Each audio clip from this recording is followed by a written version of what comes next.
છોટાઉદેપુરમાં વીજ પુરવઠાની સમસ્યાથી પ્રજા પરેશાન છે। 10-10 કલાક મેન્ટેનન્સની કામગીરીના નામે વીજકાપ કરી દેવામાં આવે છે। 10-10 કલાક વીજકાપ બાદ પણ પરિણામ શૂન્ય છે।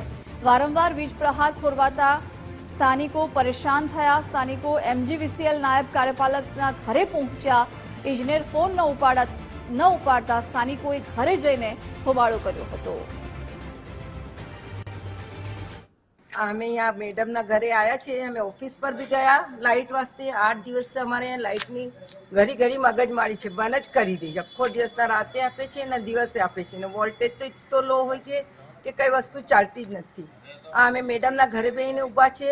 મેડમ બી કોઈ જવાબ આપતા નહીં। દરવાજા ઠોકી રહ્યા છે, ખોલતા જ નથી। ઓફિસ પર બી જઈને આયા છે અમે। આજે સવારના 4 વાગ્યા છે અને ડેલી 4 થી 5 કલાક રાત્રે લાઇટ લઈ લે છે। ત્યાં જઈએ છે તો કોઈ જાતનું સોલ્યુશન હોતું નથી। જીબી પર બી કોઈ જવાબ નથી આપતું। અધિકારીના ઘરે આવીએ છે એ બી કોઈ જવાબ નથી આપતું। બૈરી બચ્ચાઓ નાના મોટા દરેક માણસ હેરાન પરેશાન છે। પાવર હાઉસ, પ્રગતિ સોસાયટી, બુરાની સોસાયટી આખા એરિયામાં ડેલીનો પ્રોબ્લેમ છે। લો વોલ્ટેજ લાઇટ હોય છે તો પણ લો વોલ્ટેજ હોય છે।